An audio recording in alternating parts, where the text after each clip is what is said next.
ఆ మరుక్షణం సాగర్ కాళ్ల మీద పడిన రానా, మీ గురించి నిజం తెలియక చాలాసార్లు మీతో తప్పుగా ప్రవర్తించాను, దయచేసి నన్ను వదిలేయండి అని రిక్వెస్ట్ చేశాడు. నిన్ను క్షమించడానికి నువ్వు చేసింది చిన్న తప్పు కాదు కదా రానా. నన్ను ఇబ్బంది పెట్టినా వదిలేసేవాడిని, కాని నా భార్యను కిడ్నాప్ చేసి ఈరోజు పూర్తిగా హద్దులు దాటేశావు. నిన్ను నేను వదిలేసినా బయట ఉన్న పోలీసులు వదలరు. గెట్ రెడీ ఫర్ పనిష్మెంట్ అని సీరియస్గా చెప్పాడు సాగర్. నేను నీ భార్యని కిడ్నాప్ చేయడం తప్ప ఇంకేం చెయ్యలేదు, అలాంటప్పుడు పనిష్మెంట్ ఎలా వేస్తావ్ అని ఉక్రోషంతో అడిగాడు రానా. నా భార్యపై చేయి చేసుకున్నావు, నిన్ను పనిష్ చేయడానికి ఆ ఒక్క రీజన్ చాలు అని సీరియస్గా చెప్పి పైకి లేచి బయటకి నడిచాడు సాగర్. జ్యోతి వేగంగా సాగర్కి ఎదురు వెళ్లి, ఆర్ యూ ఓకే సార్, మీకు ఎలాంటి ఇబ్బంది కలగలేదు కదా అని అడిగింది. I'm perfectly all right officer, thanks for your concern.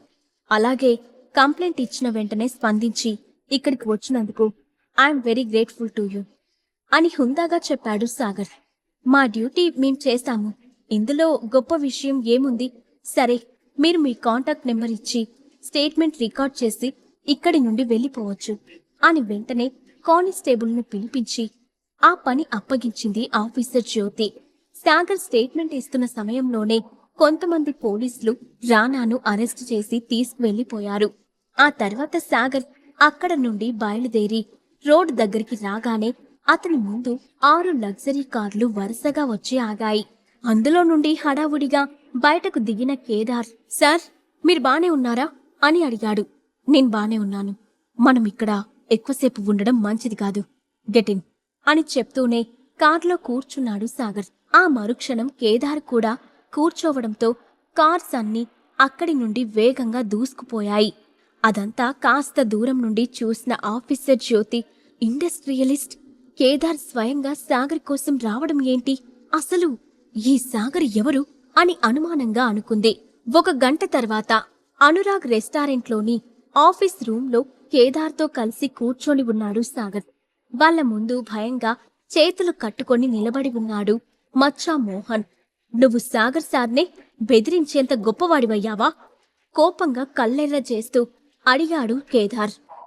నన్ను క్షమించండి సార్, భయంతో వణికిపోతూ 2 చేతులు జోడించి అడిగాడు మోహన్. వదిలే కేదార్, తెలియక చేశానని అంటున్నాడు కదా అని అన్నాడు సాగర్.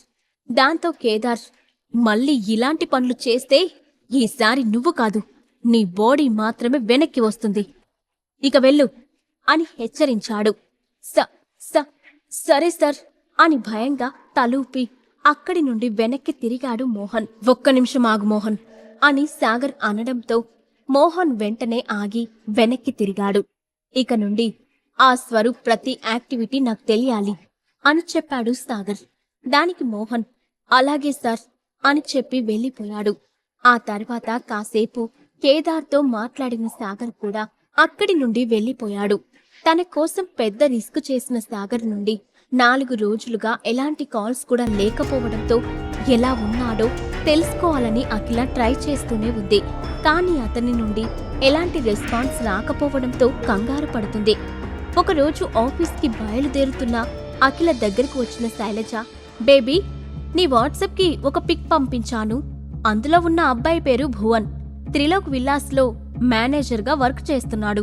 ఈ రోజు మార్నింగ్ 11కి నీ ఆఫీస్కి వచ్చి కలుస్తాడు, అతనితో మాట్లాడు, నీకు ఓకే అయితే పెళ్లి ఫిక్స్ చేస్తా అని సీరియస్గా చెప్పింది.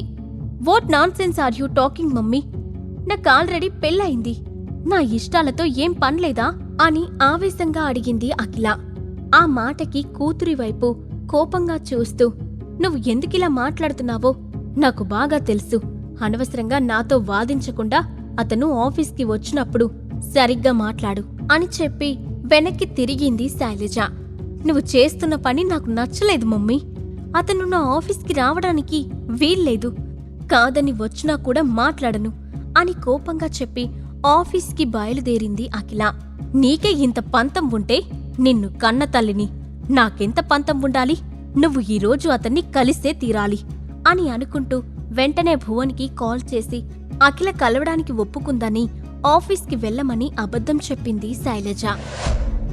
శైలజ పంపిన పెళ్లి కొడుకు భువన్ను అఖిల కలుస్తుందా? అఖిలకు దూరంగా వెళ్లిన సాగర్ ఏం చేయబోతున్నాడు? ఈ ప్రశ్నలకు సమాధానాలు తెలుసుకోవాలంటే నెక్స్ట్ ఎపిసోడ్ వినాల్సిందే.